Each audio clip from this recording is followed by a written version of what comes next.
about something. Oh, Because okay. it occurred to me, I was out walking right before this, Mm-hmm.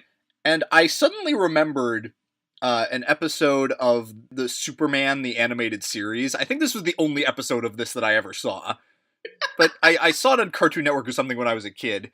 Yeah. And it was an episode with Mr. Mixoplick. Yeah, whatever. Where, like, he was, like, a comic strip character who, like, came into the real world. And he was voiced by Gilbert Gottfried. Yes, he was! I forgot about that detail until this moment. Yeah, that show's not great. Well, but I remember that episode was so crazy. Like, so much weird shit happened, and I was like, what the fuck is this? What is going on? It occurred to me that that's the kind of thing I think we need in our superhero movies these days. Well, I don't know what Infinity Wars is going to be. Oh my god, I forgot the trailer for that came out this week. Oh, it looks so bad. It looks horrible. Thanos looks so bad. He just looks like a really, really bored purple Ron Perlman. Well, this just feeds into my theory that the CGI in every subsequent Marvel movie has just gotten worse. Yeah, and I just really don't know why that is. I have no explanation for that, like, other than just, like, fuck it. Or maybe just, like, the animators are rebelling, and there's, like, I can only animate a fucking fist going to a fucking face so many goddamn times. See, I stopped watching Marvel movies after the first Avengers movie. Good.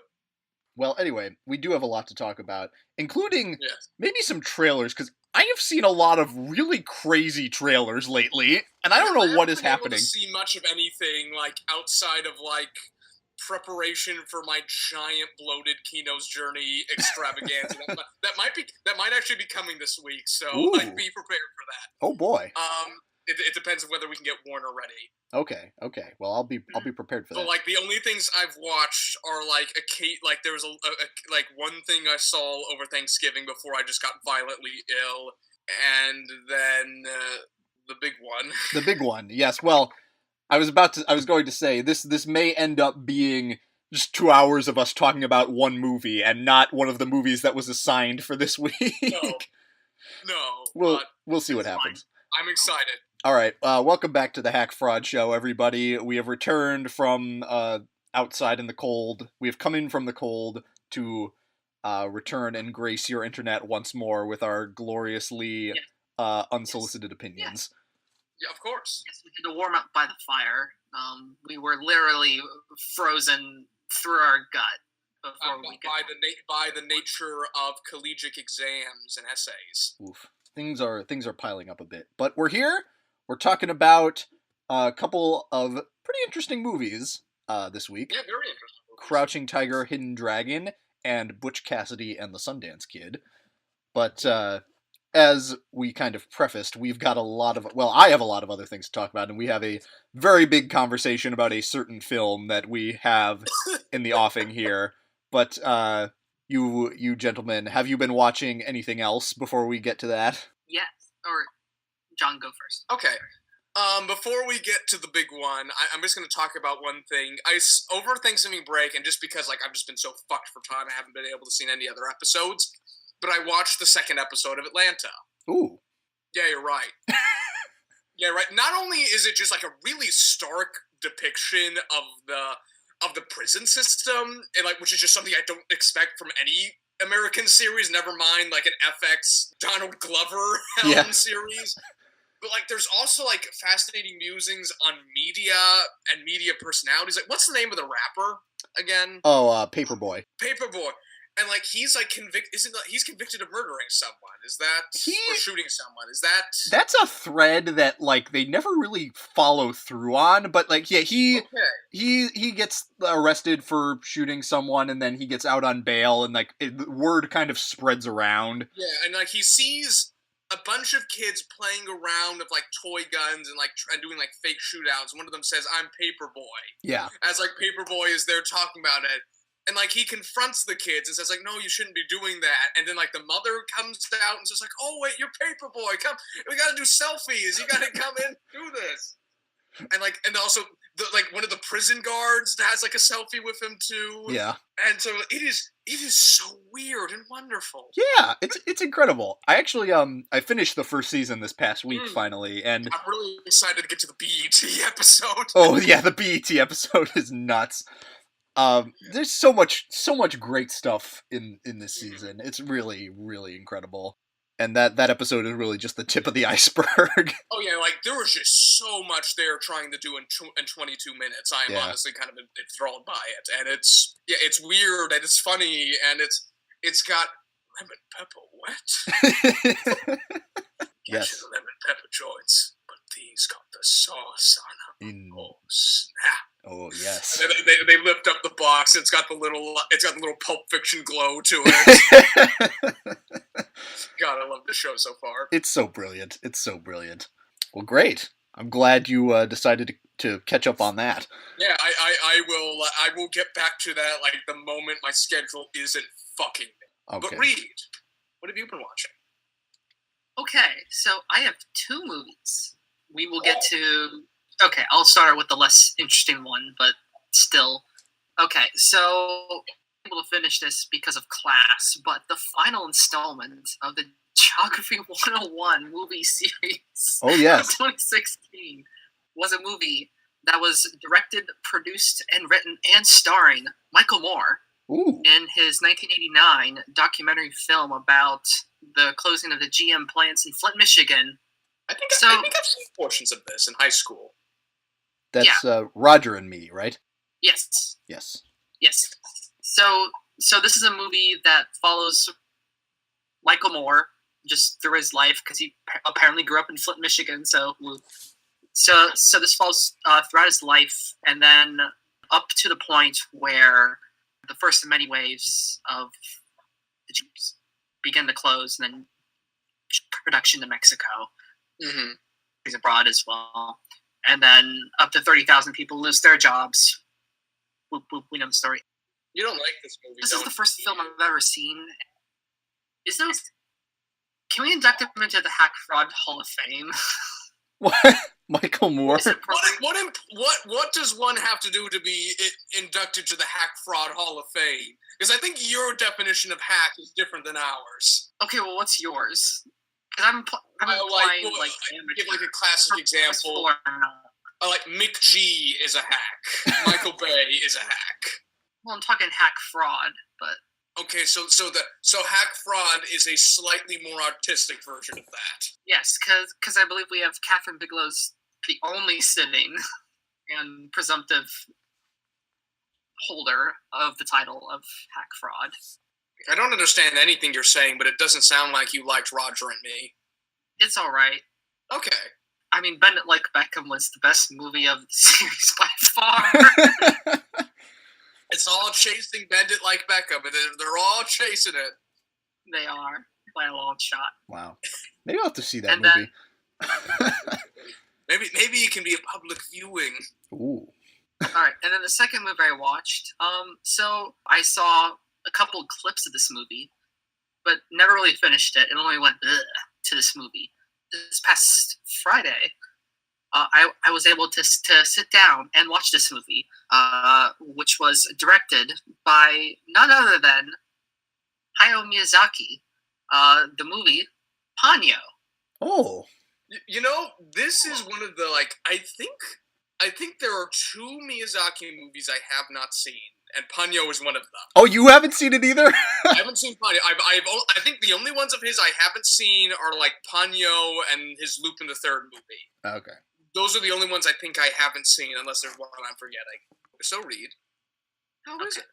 So, from the ones I've seen, which I have so far seen, Porco Rosso, Kiki's Delivery Service, Wind Rises, Howl's Moving Castle.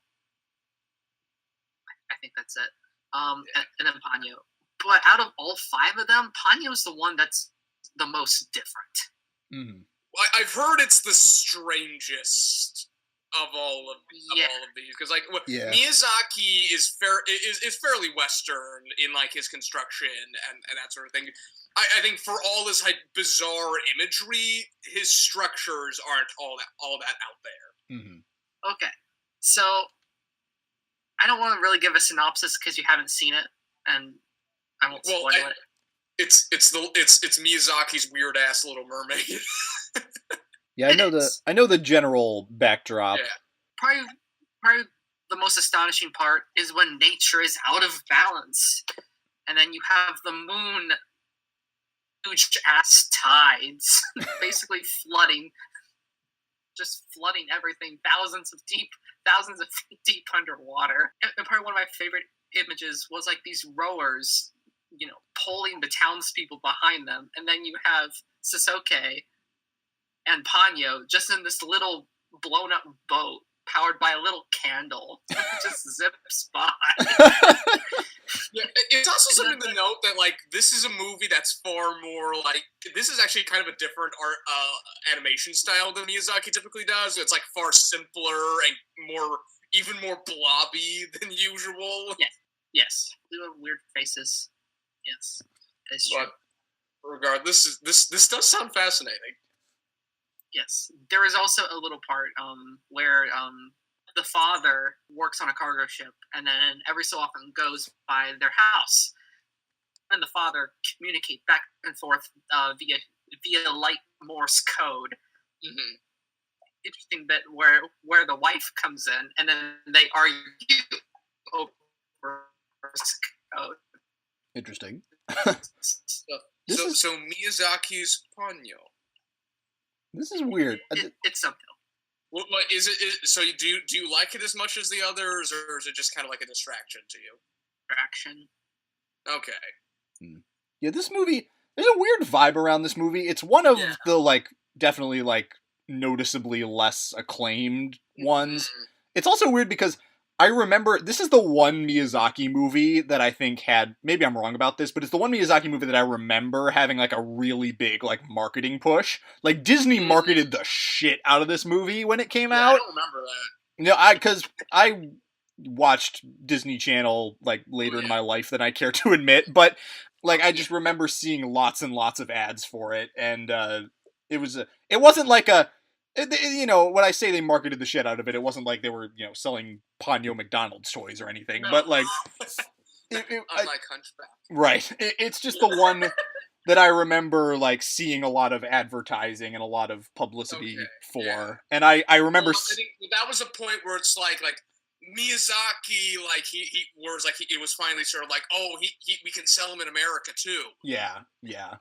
And I remember seeing the ads and being like, "Oh, that looks kind of stupid." But I'm open to it. Certainly, I have opened myself to the wonders of Hayao Miyazaki in the years since. Well, Miyazaki is an unparalleled master, so yeah. So I'm sure even his lesser work is more interesting than a lot of other people's. Yeah, best I am work. still willing to see Miyazaki's weird ass Little Mermaid. Oh, for sure. Is that it, Dr. Reed? That is it. Tyler? Okay. All right. I'm going to run down these things here. Okay. You want to talk about some trailers? Well, God, the trailers. Okay. I'll talk about that briefly at the end of this. Okay. Don't let me forget about that. Okay. So, on Thanksgiving Day, I went with my friends and I saw Pixar's Coco. Really good. I really liked it. It feels like a, it's Pixar doing Disney, but doing it in a really interesting way that Disney has been on this kick lately of well, not lately, they've kind of always done this, but this kick of exploring cultures for a movie, and this movie does that, and does it pretty well. There's a lot of really interesting stuff with the Dia de los Muertos that they bring out. It's the emotional dynamics of it are working on a level that really only Pixar can do, I think. It works really, really well in that regard. The story is, maybe it's just because I'm older now, and maybe it's because I've seen it so many times, but I can definitely feel the Pixar formula now, more than I used to. In it. It is kind of a caper, but that not even just that. Pixar has a storytelling formula. They are very open about this. You can find it online if you care to search for it. But you can't, at least I can't deny that it's effective. It works. It produces empirically good, well-told stories. And, I can't fault them for that. And there is a lot of really interesting stuff in this movie. It goes places that were kind of surprising. And I did really enjoy it. So I would recommend seeing Coco if you have the chance. Yeah. I mean, we had the choice of either seeing this or the Florida Project when it came to our, Thanksgiving viewings, so... Yeah. Well, and we chose the other route. Well, I'm glad you did that, because we're going to have a very interesting conversation about that. Oh, yeah. Anyway, let's see. I finally watched Powell and Pressburger's A Matter of Life and Death. Fuck yeah! What'd you think? I mean, wow, what a movie!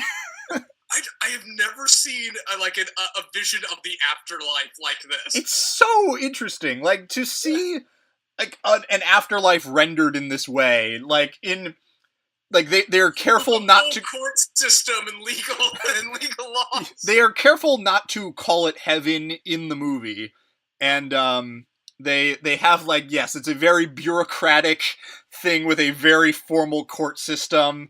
No, you can't wait here any longer. You have to come here.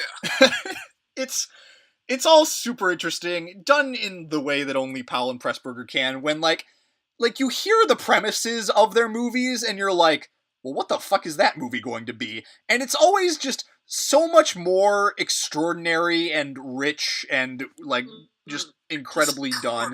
Yeah, and gorgeous. The Technicolor in this is incredible. And also the design heaven, the afterlife, I'll never say it's heaven, is just so wonderful. Yeah. And, something and it looks like some of the great classic sci-fi works. Yeah, that's all great stuff. The performances and the characters just so well drawn. I love the whole bit where they're not sure if this guy is going crazy, and they have to play out his fantasy in a way that you're never quite clear if it's actually happening. And then Roger Livesey of Colonel Blimp is just so great in the movie as his doctor turned defense attorney. That's all great stuff. I will say the one part where the movie didn't lose me, but for me just dragged just a little bit, that part in the afterlife where the trial starts and they're just kind of hurling grandiose, super abstract invective at each other. That to me was a little bit less interesting than other stuff, but the movie definitely does bring it home in a really beautiful and heart-touching way. I love all the ultra opaque bureaucratic nonsense they start throwing at each other. I eat that shit up. Yeah. So think of that. Though I will say I don't think this is quite this is not quite running on all similar cylinders like Colonel Blimp or the Red Shoes, but it is undeniably fascinating and just a wonderful watch. Oh, for sure. This is definitely a spectacular movie. So that's great. And then let's see. Roundabout Thanksgiving, I went to the New Beverly Cinema and saw a midnight showing of West Side Story, which I had never seen before. Oh, I've never seen this either. It's interesting. It's pretty good. It's not... Okay. I didn't love it. It's long and kind of slow at times. And, the story is very, very simple. It's a very straightforward... Yes, Reed is snapping his fingers in the inimitable style. That's all I know about it. That's all I know about it. Okay. I know it looks great. That's all I know. Yeah, it's a very straightforward adaptation of Romeo and Juliet, but it does look great. The way they shoot it is super interesting, and the dances and all that stuff is really, really cool. The songs are, not all of them, but a lot of them are really great. I mean, obviously they've become iconic. The songs that are good are really, really good. Our old pal Stephen Sondheim working his magic there. So I think it's worth a watch if you haven't seen it. How long is it again? It's about 2.5 hours, but okay. It's interesting, and a lot of the stuff they kind of delve into with the culture of New York at the time is interesting, and it's good. And America is I'm mostly curious about it as like a visual experience. It's like every frame I see of that movie, I'm like, God, that looks incredible. Yeah. It really the opening number where like the Jets are just kind of just strolling around their corner of Manhattan or wherever they are is really Like, stupendous. big New York. Yeah, exactly. I just think if we can recapture this kind of like visual exuberance in musicals, I think the musical film would be perfectly fine. So I agree. yeah, so that's West Side Story. Oh. I watched a little movie called The Battle of Algiers. Have you heard of this? I Google. Okay, well, The Battle of Algiers is this movie made in 1960 something, 61, I wanna say.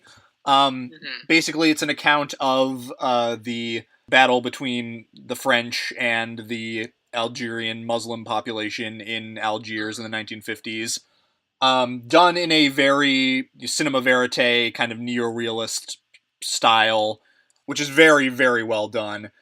It's a really compelling movie, and they do a great job like recreating stuff. I think one of the actual like revolutionaries plays a character based on himself in the movie. Oh, interesting. Yeah, which is interesting, and yeah, there's a lot of really great tense sequences in the movie. Like it's not really character focused. It's much more about kind of like the ideas and the recreation of it all. And it as a document of a time and a place, it's really well done. I think I don't know if it's something I'll rewatch a lot, but certainly it's a towering achievement, I think. Yeah, on the subject of like the Algiers War, like one of the things that we watched for like our documentary class, and I can't recall the name of it. And I'm ashamed of this because it was really interesting. It was like about the Algiers War, but it was told through like children's images and like people, there'd be like drawings made by Algerian children and like their narration, and like sometimes those pictures would involve like war crimes of the French. Yeah. But it was just all filtered like directly through like a kid's vision and a kid's like imagination, which was utterly fascinating. I'm ashamed I can't remember the name of it, but that was a interesting watch. That does sound fascinating. And I will say, this movie is not like a judgmental movie. Like certainly it portrays the rebels and the French as kind of both being like, obviously, it is I think it is an anti-colonialist film, but it definitely like you usually have to be. Yeah, but it definitely like poses the question of like, is what the rebels did to, free themselves of this, was it justified, this kind of violence? Like you see them like bombing public places and killing people, and it's very in your face and very it makes you think, this movie. Okay, so yeah, that sounds like something I'd really like. I think you would really enjoy it. Okay. So seek that out. And let's see, a couple more things here. I went and saw a new movie called Call Me by Your Name, which is kind of one of the big movies getting. I haven't heard of this. Oh, you haven't heard of it? Okay. What? John, we saw the trailer for this. Which one was this? Project. We saw the trailer. It's the one this was with the professor and the student. Yeah, with Armie Hammer from The Social Network. Romance. Gay romance. Oh, the really horrible trailer? Well. Okay, so how was this movie? Interesting you say that, because this movie is getting, like, critical raves. Lots of serious Oscar buzz. I don't get it. Like, the trailer looked absolutely. It just looked like every like pretentious just like completely just like utterly empty exercise in like cinematic form I'd ever see. I won't say that, because this movie, the craft of it is really spectacular. It's a really it looks great. It's a gorgeous movie. It's super sumptuous. Like, this is the movie, like, more than any other this year that I think you would like want to take a bath in, to borrow an expression from you. But and Armie Hammer is really good in the movie, as is Michael Stuhlbarg, who doesn't have a lot to do except for his like much buzzed about monologue scene, but he's good. The movie, it's so strange. Like it's not it's so slow and it's long. This movie's like 2 hours 15, and I really don't think it needed to be that long. It's just a lot of like just kind of meandering, and like the romance of it all I think is well done, and it is a nice like slow burn, and it's a great like, queer love story and everything, but I don't know, man. Like, it wasn't that entertaining, and the sexual politics of it, like, to be clear, like, this movie is about a romance between a 17-year-old kid and Armie Hammer, who is playing, like, a 24-year-old graduate student, I think. And some people, apparently not critics, but some people I know have gotten, like, and including a few of the people I saw the movie with, some of the people have gotten, like, really hung up on the sexual politics of it all, which is understandable. I definitely understand where they're coming from, and I know they probably have different ideas about this in Europe. Like, this is a very European movie. It's made by, like, I think an Italian director, and the age of consent in Italy apparently is 14, I think. Yeah, I think that's like most of, I think Germany has that. Yeah, so I think another thing you see, like, the more conservative a state is, the higher the age of consent is. Right. That's a general rule of thumb. Right. And this movie, I mean, I clearly, so clearly that's less of an issue in Europe. Yeah. It is just strange because the protagonist of this movie he reads like a child. Like, he seems seems so immature and so, like, not fully formed as a person, which I think is the point, but it makes it kind of weird. It kind of predatory. Yeah, I didn't really feel that way. Thinking about it afterwards, I was kind of like, maybe that was a little bit weird. I don't know. It's weird, and I really didn't enjoy the movie that much. So, and it's so strange that this movie is getting so much acclaim in the current climate. Like, I would really think that American critics would get more hung up on this kind of thing. Oh yeah, like, especially, like, who the fuck is going to win the Alabama Senate race? Right, exactly. And so, I don't know. I just don't know. It's very strange to me that this movie's getting so much Oscar buzz because... Yeah, well, to me, like, the trailers of... Well, I didn't know from the trailer. I didn't know the kid was 17 and was supposed to be dating Armie Hammer. But, it was like, isn't Armie Hammer, like, in his 30s? In real life, yeah. I don't know how old the actor playing the kid is, but... Also, I will say, my friend pointed this out. That actor is also in Lady Bird, playing pretty much exactly the same character, and I can sum up that character for you in one image, which is him sitting by himself, smoking a cigarette, reading Howard Zinn's The People's History of the United States. And I already want to punch him. In Lady Bird, that character is treated with all the irony that is appropriate, but in this movie, they are asking you to take that character seriously, and that really didn't work for me. Yeah, well, that's like the level I kind of got from the trailers, that, like, oh, this is the shit we should be making fun of. Well, this is kind of like Oscar bait nonsense we mock all the time. That scene in the trailer, it's in the trailer, and it provides the title of the movie where Armie Hammer's like, call me by your name, and I'll call you by mine. Yeah, in the context of that movie, it's still super fucking weird. I don't know what the point of that was. Yeah. It's so strange. I don't know. I just don't know. Mm-hmm. So I'm clearly in the minority here. So, hey man, I agree with you on, like, from my experience with the trailer.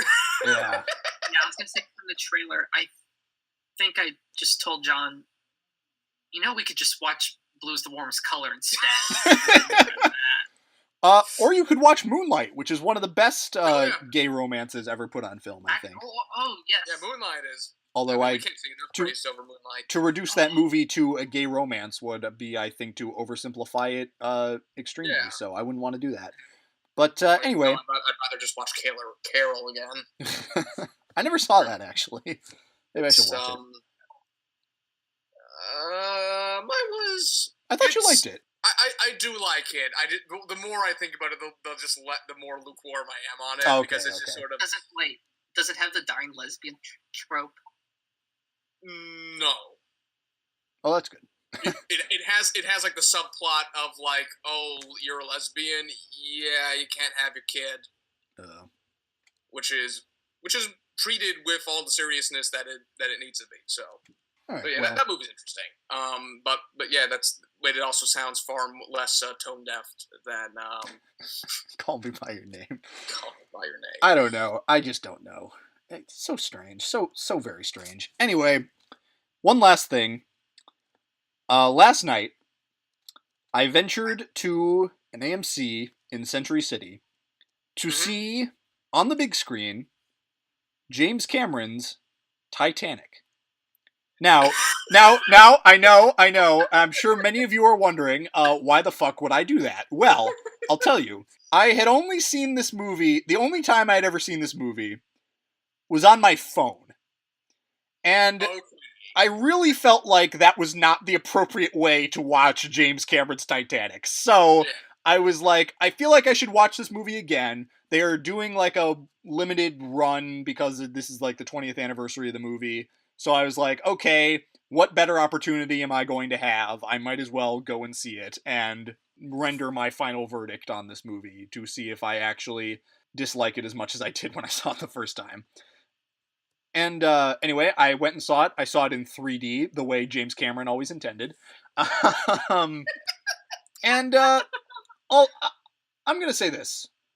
I really did like it much more this time. Okay. This movie, you really do have to see it on as big a screen as possible, I think. That is the optimal way to view this movie. Yeah. James Cameron, like, there's just a grandeur to this movie that makes it hard for you, like, not to be carried away by it.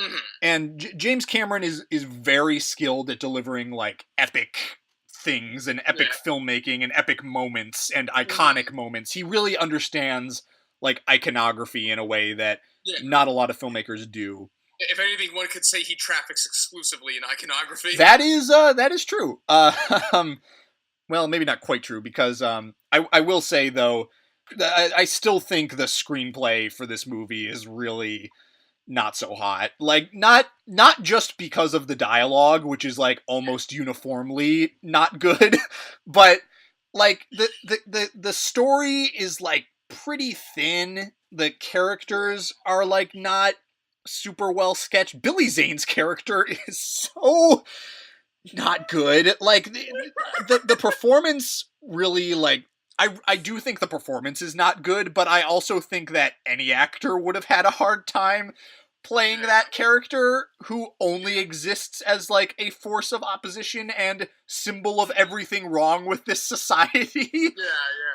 Well, I'm curious, I haven't seen this movie in a while. Like, so for me, like, the only things I really remember are, like, the general, just, like, second half of the movie being just, like, giant action smash of the Titanic sinking. Well, I wouldn't call it that. I was gonna say, I do think everything related to, like, recreating the ship sinking is really incredible. I think he did an incredible job with all of that. Literally built the fucking Titanic. Yeah, like, in fact, all the technical stuff of this movie is really a marvel. The production design, the costume design, it's super well shot. Like, all of that stuff is great. And the sinking of the ship is just an incredibly constructed, like, hour-long plus sequence. Like, I really do think this movie is, like, 3 hours that goes by really pretty quickly. Like, it's not boring by any means. Okay. And, you know, the DiCaprio is great.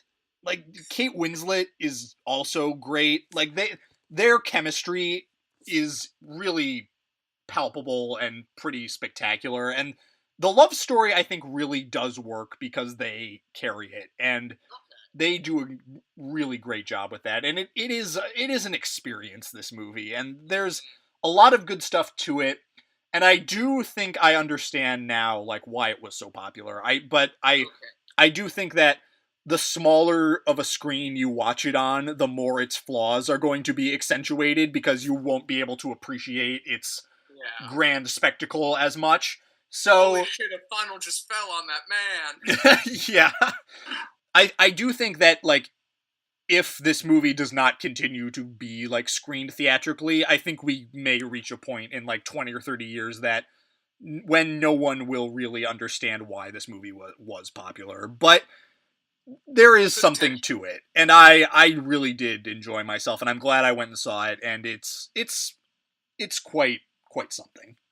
Okay.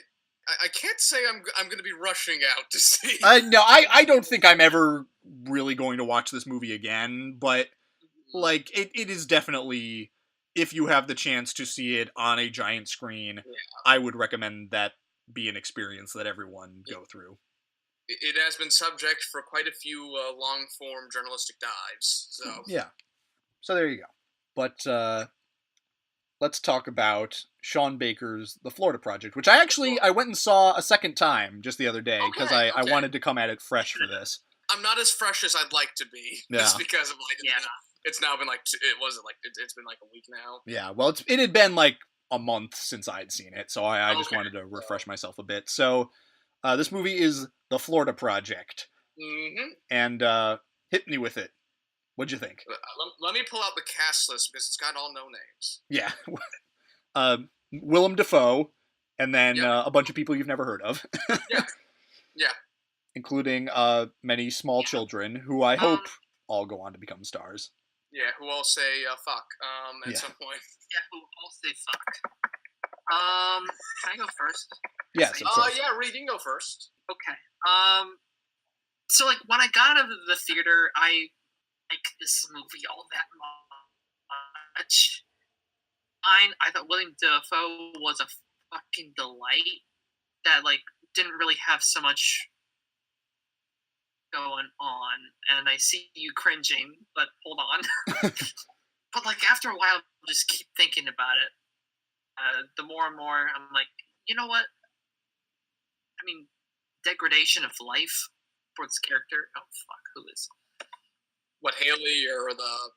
Yeah. For the mom, for the mother mom character.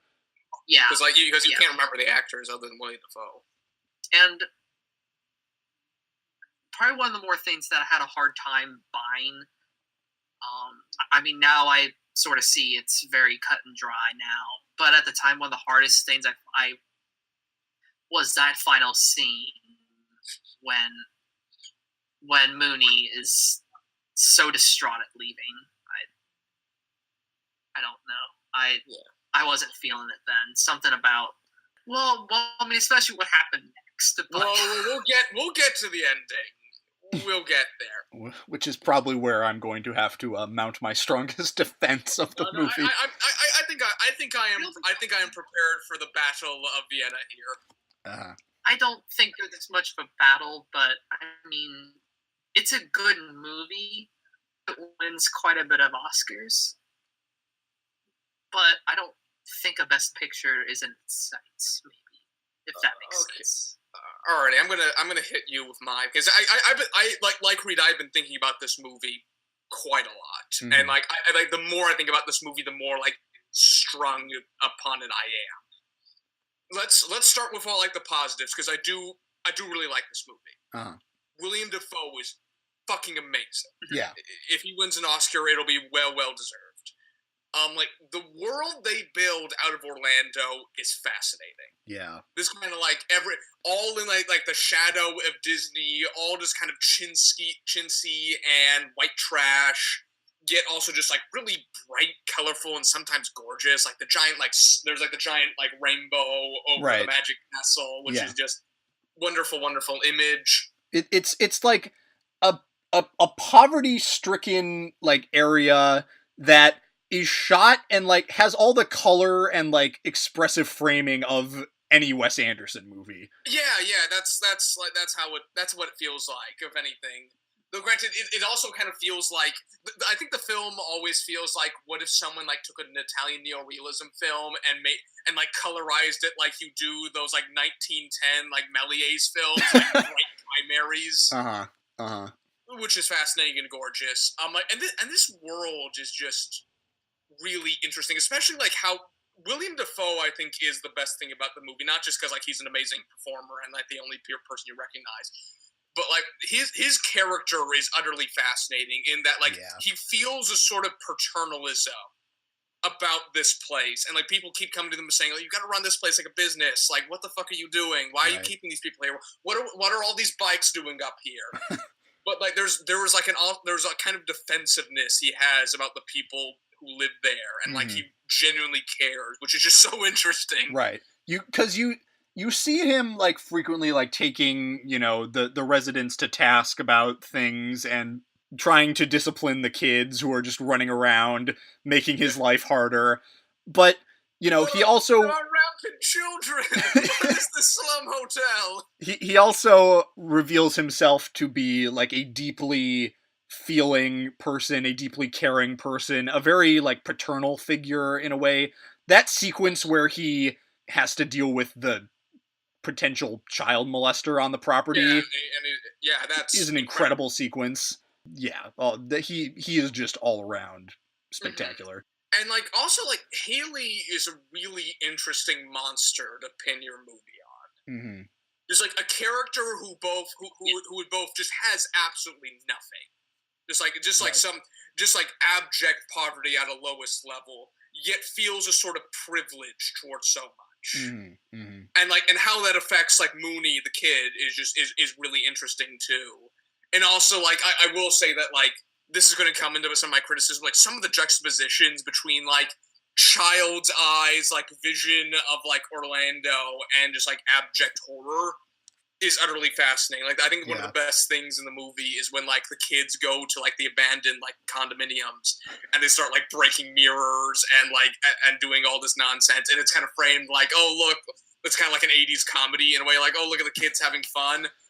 Then they set, like, a pillow on fire in the fireplace, and then it cuts to, like, oh, shit, they actually burned down one of the condominiums. Yeah. And, like, there might be some real fucking consequences. And, like, then we just don't see one of the characters anymore. Right. And so, like, yeah, this is a world built around, like, both, like, fantasy, wonder, and real abject consequences. Right. And that's fascinating. Yeah. That being said, I do not think that, like, its apprehensions to cinema verite are quite as successful as you think they are. Because, like, there's a... And like, it's sort of like... it's all shot cinema verite. Like, you get the sense that, like, there was just, like, hours and hours and hours and hours of film that they shot. And, like, and you can probably... And, like, what we're mostly seeing is kind of, like, what the best of that was, or kind of, like, quick montages sometimes, because there's a lot of jump cuts. Yeah. And, like, just, like, some of the cinematic choices are just really weird and off-putting. Like, there's like a scene where, like, they go to, like, one of, like, the Disney... I think it's, like, one of the Disney resorts. And, like, they just go to, like, the buffet and just start stealing the food. Yeah. And, like, there's, like, this weird, like, 2-minute close-up of, like, soft-focus close-up of Mooney eating, like, pancakes and bacon. There was also just, like, sometimes the juxtapositions just don't work. Like, I think the most plain one we're going to see, and I think we're going to talk about this quite often, is that ending. Where we get, like, really harsh Italian neorealism style, like, family drama. And just, like, real raw emotions. And then we cut to cell phone footage of, like, a kid trying to take another person to Disney World. Right. And, like, that I just don't think does not... I think that just doesn't work. And it's just, like, one of the a really strange thing to end the movie on. I might add in, to be fair, I think that was a good attempt, especially footage. I felt like, you know, still having that and I applaud for the effort. And but we can talk about that. Well, my general thing about it is that, like, we don't need Disney World. Like, Disney is already all over this movie in, like, every single aspect. I don't actually need to see them go to Disney World. I mean, I think the idea of like, what Orlando represents, like, holistic whole of this, like, sort of paradise city with intersecting lives, whatnot. But I think that's already everywhere else. That seems to speak a little bit more than Disney itself. But, like, Disney itself is a nice way to, like, get. Yeah, like, my thing about it is that they just should have cut that and just kept, like, all, like, the Chinsky fake Disney they have in the rest of it, and just they would have been fine. If anything, that might be better. But Tyler, what is, like, your big, like, defense of it? Well, okay. Well, as far as the ending goes, I think that is a fair criticism that maybe we didn't need to actually see Disney World. I could certainly see the perspective that, like, maybe that was, like, a bridge too far, and, like, maybe making, like, kind of the undercurrents of it too explicit. But that is at the very, very end of the movie, and yes. I do think going from this, like, moment of absolute crisis, absolute wrecking emotionality, to, okay, well, first of all, clearly this was shot on an iPhone because Disney was never going to let them shoot on Disney property with proper permits, so clearly they had to do something. And this is already the guy who made an entire movie on an iPhone. Right. But the fact that that is all done, the part that is shot that way is very clearly, like, done in that style, and, like, there's a clear, like, separation point there. Mm-hmm. And I think the point of that is to really, and, maybe this is kind of making the point with a sledgehammer, but, like, to finally, like, really hammer home, the divide. And also, like, with the specter of Disney World hanging over this entire movie, I think it's a justified choice to have them at the end run into Disney World to escape from everything when you know that that is not going to work, that they cannot get away from this. And to end the movie on that, I think, is simultaneously, like, an affirmation of childhood innocence and maybe the most compelling deconstruction of the Disney myth that I've ever seen. That is a very compelling argument. My issue with it is just that, like, on just, like, a fundamental, like, emotional level, because this is still a narrative film. Sure. There's a beginning, middle, and end. We have characters, that sort of thing. To, like, go from, like, stark, like, Italian neorealism, like, a girl is getting taken away from her mother, and then straight to something like that just, like, on a pure emotional level just does not work and just feels jarring and disjointed, and not in like a way where it's like, and not in a way where I get the feeling that, like, it's about, like, escaping and so forth, especially with that just such a jarring, like, technical cut. Yeah.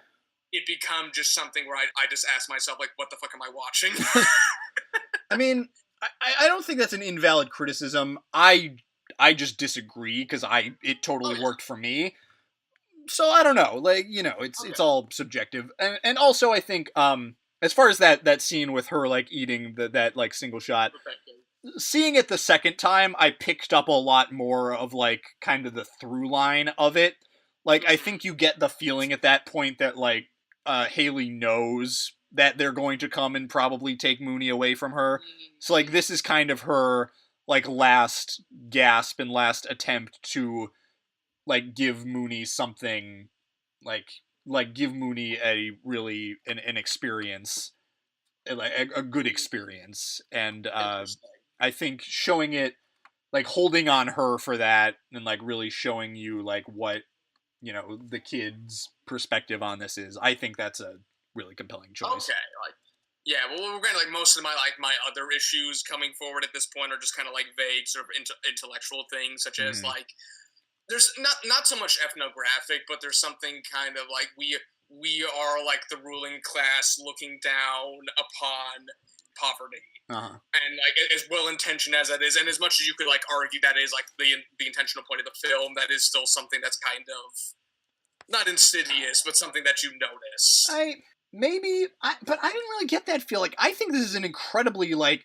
sympathetic, not just sympathetic, but, like, empathetic and heartfelt portrayal of this community, but also, like, stark and real and visceral, and, I think there's more of a dichotomy, like, good poor people and bad poor people than, like, you make the same. Like, we know who the good poor people are because they have more. But did you not, like, sympathize with Haley at all? Do you think No, I mean, like, here's the thing. Like, there is something to be said about, like, do I think she's an interesting character? Yes. Do I find any sympathy? No.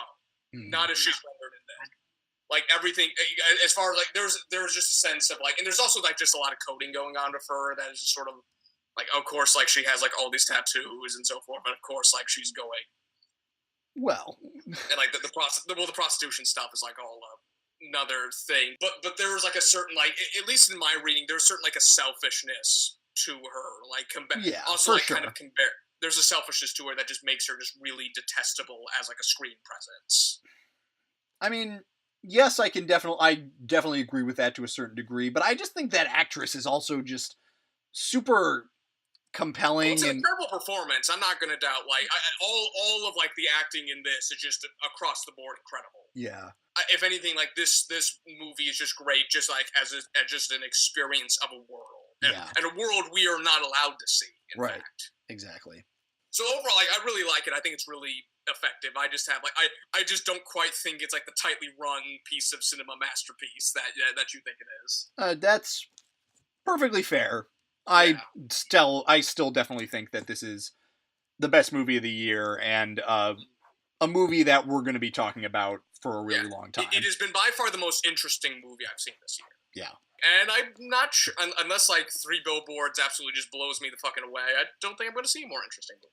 Well, you haven't seen Three Billboards yet, and I think you're really going to get a kick out of that, but I'm sure we'll talk about that later. Of course. But we really need to move on to the movies we're actually going to talk about today. It's time for movies we actually were assigned to watch. Oh boy. What do we want to talk about first? Well, Reed, I think it's up to you. This exchange seems to Let's happen every week now. Let's talk about the movie with a graceful ending, where you have Paul Newman and whoever plays the Sundance Kid. Fuck, okay. Well, where you have Paul Newman and Robert Redford going out, facing a Bolivian army, El Fuego, and then face the Sepia. Man, like you just spoiled it, right? We haven't even given an opinion yet. You just gave us the ending. Well, How dare you? That's fine. I don't care. People should know this by now. I feel like maybe this probably isn't true, but I feel like one of the reasons this podcast doesn't have a bigger audience is that we just willfully spoil everything we talk about. Yeah, I don't give a fuck. What are we gonna do? We're not gonna change anything. C'est la vie. Americans need to get the fuck over spoilers. Yeah, that's true. Anyway, this is Butch Cassidy and the Sundance Kid, 1969, directed by George Roy Hill, written by Mr. William Goldman. And it has New Hollywood written all over it. Oh, most assuredly. Oh, yeah. What did you think? It's good. Okay. I really liked it. Okay, interesting. I really liked it. I really liked it. I think, like, first of all, the movie's absolutely fucking gorgeous. Yeah. Even when it goes into like weird, like still image montage. Like, I kind of like that stuff. I like that too. And like the movie starts like styled like a silent film, and you just get like these really harsh shadows, and twinged in sepia. That looks incredible. And you get to like the bright, almost early it's now late '60s Technicolor. Yeah. And that all looks incredible. It feels very Altman-y in a weird way. I think this movie, the look of this movie has a lot in common with McCabe and Mrs. Miller, which I think came out. I haven't seen McCabe and Mrs. Miller. Yeah, I forget when that movie came out. I think it was either 71 or 73, so it was not too long after this. 71 sounds right. 71 sounds right, but that movie feels like kind of a kindred spirit in terms of visual touchstones, at least. But that's just a point. Yeah, but like for me, I just thought like Paul Newman and Robert Redford were just great to watch as like a screen presence. I absolutely adore how it looks. I kind of like the second half. I kind of just like the naivete of them, where it's like, okay, we're gonna go to Bolivia, we're gonna get away from the cops, and then they just get there and they have no fucking clue what they're doing. Yeah. And it just like spirals out of control until, like, as Reed has said, they get gunned down by the Bolivian military. It's interesting, and I definitely agree. Paul Newman and Robert Redford are great. And Catherine Ross too. All three, like they have great foil. Yeah, they all have incredible chemistry. Their performances are just instantly iconic. Just really great, like, back and forth wit between all of them. That's all really good stuff. I will say this movie was written by William Goldman, who is one of the more kind of famous Hollywood screenwriters, I think. He he has written a lot about like the craft of screenwriting, and he's written a lot of like criticism, and he's famous for his book called Adventures in the Screen Trade, which is kind of one of the most famous like behind the scenes Hollywood accounts. He talks a lot about like structure and that kind of thing. That's his big thing with screenwriting. Yeah. And for all that, like the movies he actually wrote, it's kind of a weird crop of movies. I mean, two of them are among my favorite movies ever: The Princess Bride and All the President's Men, which are both great. But this movie, the structure of it is kind of weird, I think. Yeah, you're right. Like I really wouldn't know how to divide it into acts. Yeah. I don't know. I really don't know where like the second act would begin, or like is the third act when they go to Bolivia, or like that's also pretty long, is it? Yeah, I really don't know. It's hard to track. That to me, that just struck me as a little bit odd. Didn't derail the movie by any means, but I mean, that being said, I also think the script has like crackerjack dialogue. Oh, for sure, yeah. And I think like half the joy of this movie is just in the dialogue, and just like how fun and witty it is. Reed, what did you think? Part of one of the things that was a little bit just why isn't this as reoccurring as it is, because it's so important to a lot of the plot. Mm-hmm. Is where the fuck is Joe Lefforts? You know, that's chasing them with a really good tracker for miles and miles that makes up at least 20 to 25 minutes in this movie. Where the fuck is he by the end? Because I thought he would come back in the end. This movie does have a weird structure, and like it doesn't care about anyone but Butch Cassidy, the Sundance Kid. Yeah. And Ida's her name? Oh, what is her? Etta, yeah. Etta, yeah. Yeah. That's kind of all it cares, and like everything else is just kind of almost like internal mythology. Yeah. Well, I think the thing with Joey LaForge is that like I think he's kind of meant to be like kind of a like a phantom in a weird way that's like kind of haunting them. Like I think he also kind of works as like a metaphor for like wherever they go, they're always going to be like looking over their shoulder. They're always going to be... There's like a great anxiety that kind of persists over these characters. Yeah. And I love that scene where they go to like that sheriff when they're like on the run and like stage like... Yeah, they tie him up. Get that cloth and gag me out. Yeah, and he kind of tells them like, what is it he says? I can't quite remember, but that scene is really incredible. He says something to do with kind of like, "There's nowhere left to run. It's up. Just quit." Yeah. Which is an incredible scene. Right. Yeah, and it's super like well played, and like you really do get the feel in that like these like there's no way out for these guys. Like no matter what they do or where they go, it's all gonna end the same way. And which is why they try to go to Bolivia. Yeah, exactly.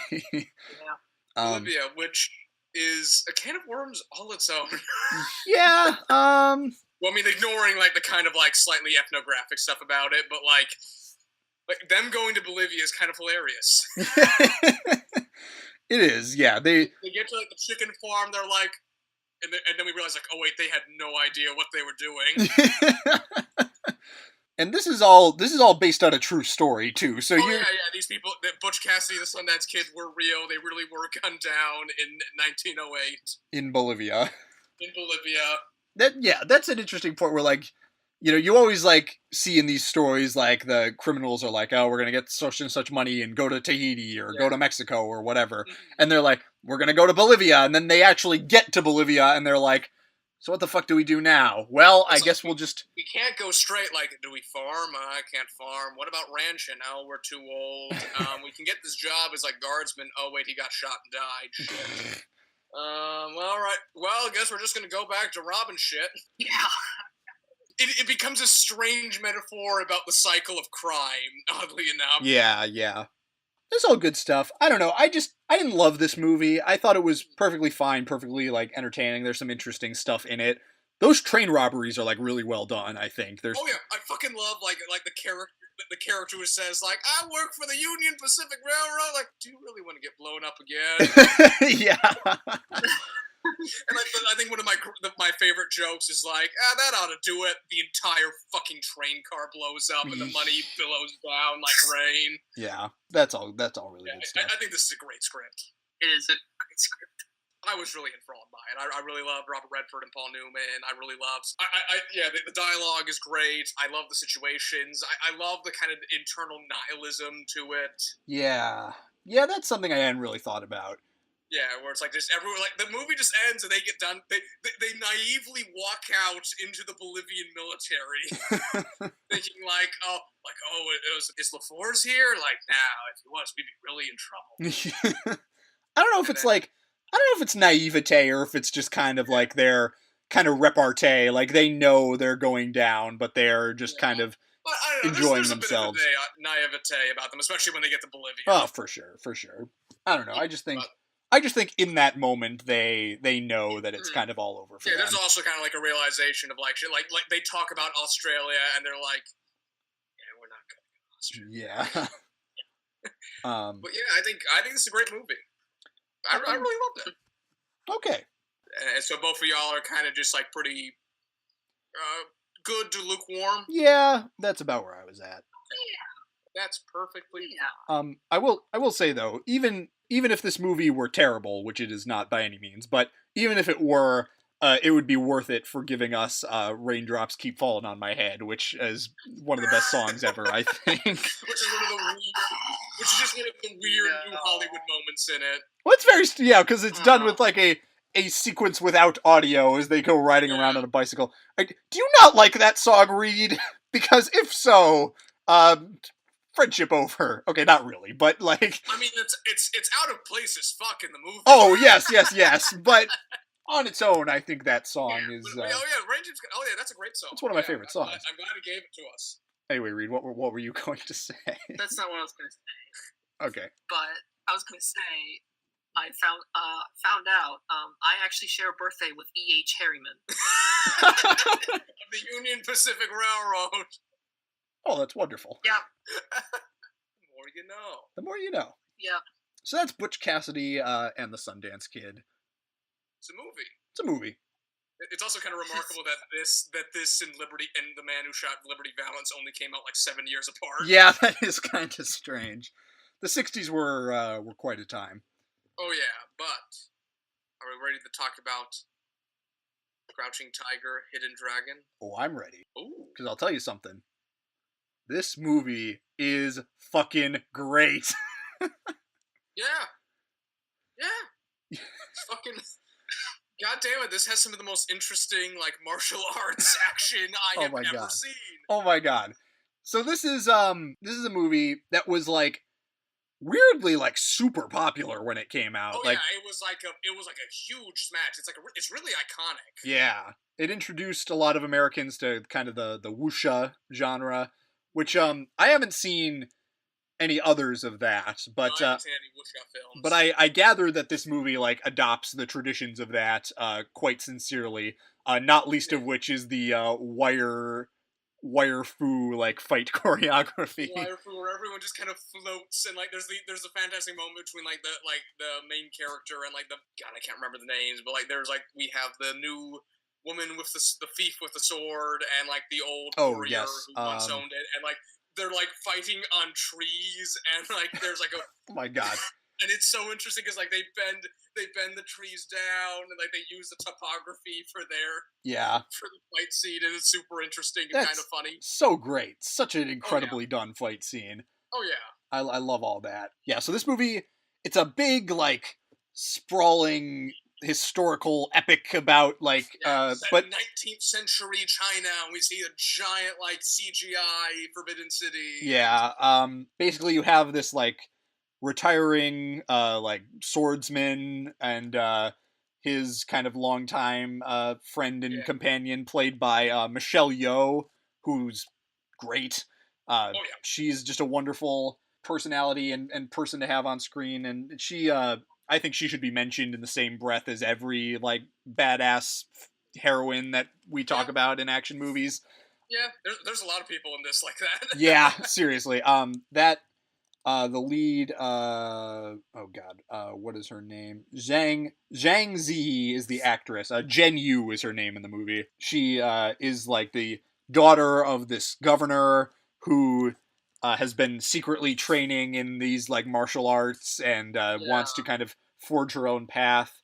And then, as this retiring swordsman Li Mubai, you have Chow Yun Fat, who I think is just like one of my favorite actors now. Like from The Killer and Hard Boiled to this, I just think he.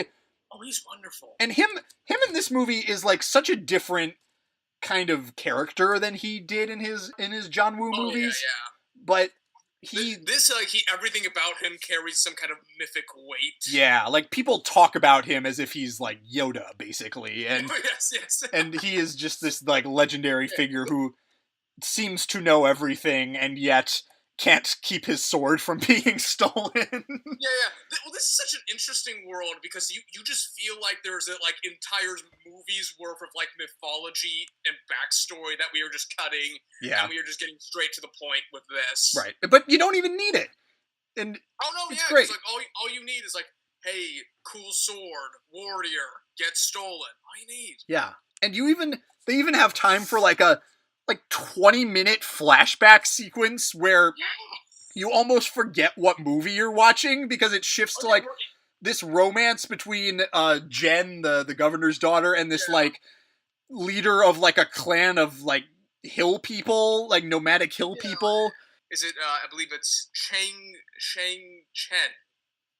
Yes, as Lo, the Dark Cloud, as they call him. Dark Cloud. And like it becomes like this fascinating, like, star-crossed lovers tale in the desert. Right, for, like, 25 minutes, and then you go back to the main movie, and you're like, oh, okay.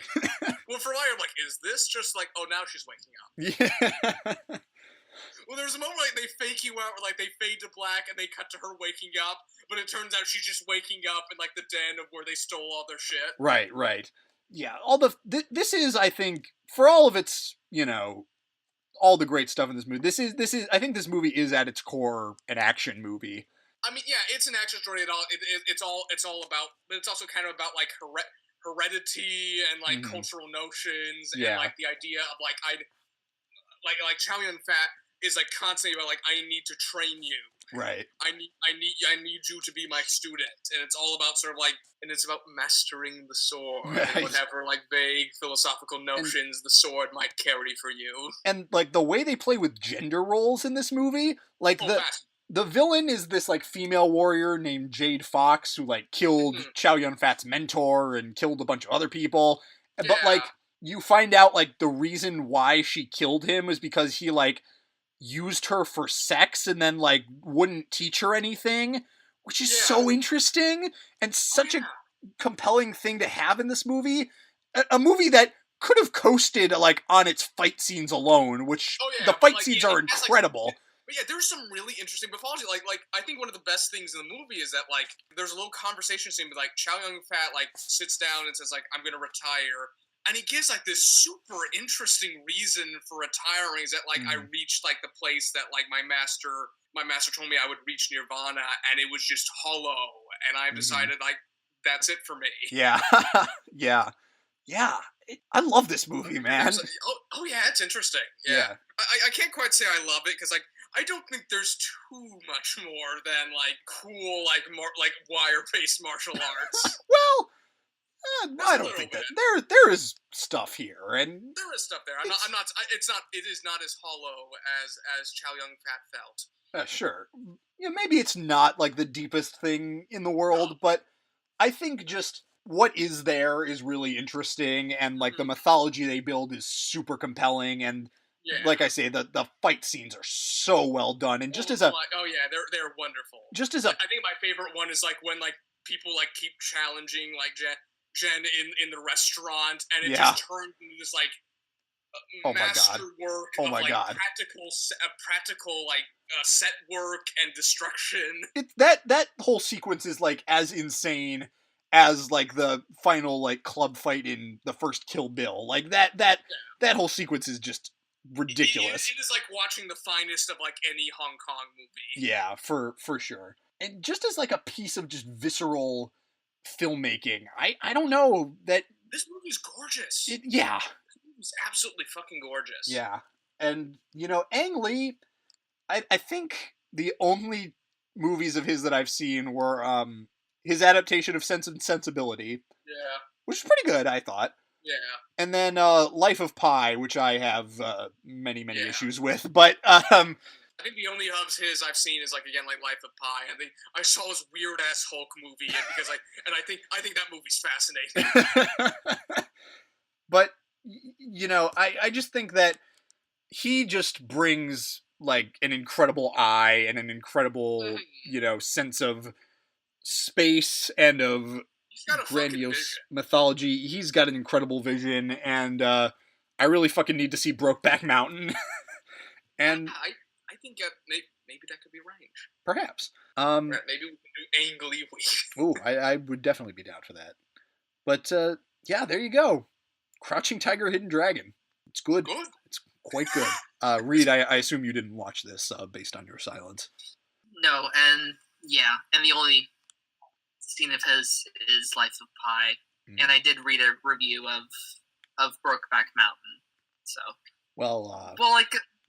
like a student critical response review, and the movie's. What do y'all think of Life of Pi? Just like a brief little tangent. It's been a while since I've seen it, so I really don't have any opinions of it. It's fine. Like honestly, like the CGI is like good, but like I don't think the ideas it's playing with are as interesting as the movie thinks they are.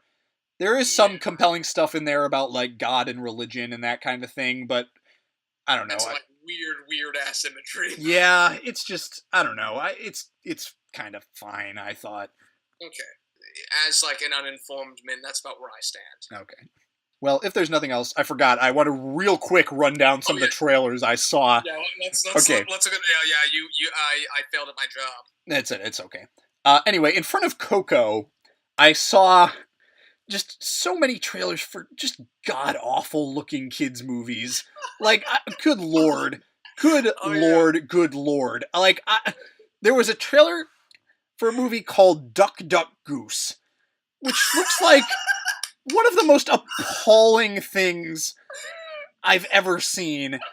There's a trailer for, okay, you remember that fucking movie Romeo and Juliet that came out like some years back? Nonsense. They're getting a fucking sequel called Sherlock Gnomes. And I'd heard of this movie already because ads for this movie are like all over Los Angeles right now.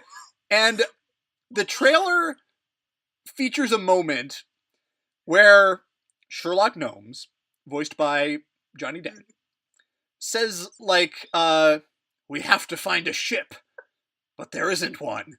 And Romeo says, and I quote, this is in the trailer, for a kid's movie, no ship, Sherlock. What? Who thought that was a good idea? Man, it's moments like these where I think, like, I shouldn't be a filmmaker. Moments that like that make you realize, like, man, I'm overqualified. Anyway, then when I saw the Florida Project, I saw it at this art house theater that I really did go to more often because it's pretty nice, and they have some really interesting trailers. I saw a trailer for, like, an adult animated movie in Spanish, like, called Bird Boy, like, The Lost Children, or something like that. Like, it seems to be about a, like, dystopian island where, like, animal, human, like, hybrid creatures kind of, sorta, in the BoJack Horseman mold, like, live. It seems to be about, like, a romance between, like, a bird boy and a mouse girl, and, like, the mouse's name is Dinky, and, like, there's a moment in the trailer where, like, she goes downstairs, like, to have breakfast or something, and her dad goes, "Are you taking drugs, Dinky?" I'm like, what the fuck? I don't know what this movie is, but I really want to see it. I want to see this too. This sounds fascinating. So that's all interesting.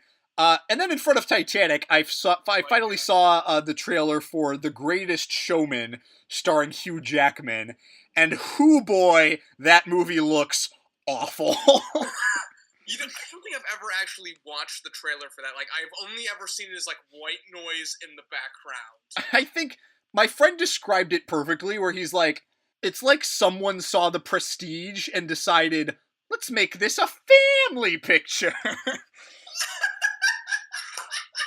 And also put in terrible auto-tune songs. Yeah, well, that's the musical standard. So, it's been an interesting run of trailers for me lately. It's been an interesting year for movies. That's one way to put it. Next week, Ryan Johnson? Ryan Johnson. Alrighty. We can't run from this. We can't. I hope this doesn't turn out to be another in the mold of Horror Week, or Modern Horror Week. But no, maybe it will be. We'll see where it goes. It's a well I'm gonna go down. All right, so I think we should watch his directorial debut, which is called Brick. It's kind of like a high school noir movie, which sounds interesting. Stars. Okay. Sounds like something I would do. Sounds like something that I would pull. I'm very curious about that movie, and then I think we should also watch his other kind of big movie, which was 2012's Looper. Looper, yeah, that's his I guess that's the closest thing to a populist hit he has had before. Like Breaking Bad got huge. Yeah. I mean, his episodes of Breaking Bad are incredible, but maybe not. Yeah. Maybe will not work quite so well outside of the context of the story. But yeah, that's even like I think like out of all the things to just skip to the end to, Breaking Bad is one of those I don't want to. Yeah. So all right, so we'll watch Brick and Looper, and both of these were written and directed by him solely. Oh, interesting. So we'll get to noctorial vision of the Ryan Johnson. And he also has sole writing and directing credit on The Last Jedi, so that's going to be interesting to see how that goes. I think that's interesting because, actually, I think this is the first Star Wars movie to have solo, written and directed by since the original. So... Oh, did you not know this? You're looking very perplexed at this revelation. That sounds so weird. I didn't know these things could do that. Huh. So, yeah. Holy fuck. Yeah. Who knew? So, yeah. So Ryan Johnson's on the way. We'll have a big Star Wars special for you at some point with our thoughts on The Last Jedi. John's big Kino's Journey special is coming at some point. The thing that people ask for even less than our normal episodes. But we'll put it out anyway. But hey man, I just really fucking want to do it. Especially I've gotten these fuckers to finally watch the show, so and they like it, so okay. Oh shit, I'm spoiling. So that's all on the way. We'll also have our next Christmas episode coming up. I was thinking about this. I kind of want to continue our tradition of doing movies set at Christmas that aren't necessarily Christmassy. I can do that. There's a noir called Blast of Silence, which takes place at Christmas, which I love that. I think would be good to watch. So we'll get around to that. Anyway, join us next week for Ryan Johnson, and thanks for listening. Goodbye. Oh fuck, they didn't really change the names. Oh fuck, okay. What do you mean they didn't change the names? Never mind. Are you looking at Google? Why not? Do it too. I know. Well, and I'm just you're right. It's probably not going to win Best Picture. I mean, I hope it does, but I think it might. I don't know. Yeah. It all depends. I mean, if A24 does a big push on it, like they did with Moonlight, maybe there could be something. Well, Tyler, there. just let me say that, despite my issues, some parts of that movie are utterly transcendent, and no one can take that away from it. Yeah. What did you think of Butch Cassidy and the Sundance Kid? One of the more awkward titles. Oh. One of the more awkward titles. With the what? More awkward titles? Just fucking say your point.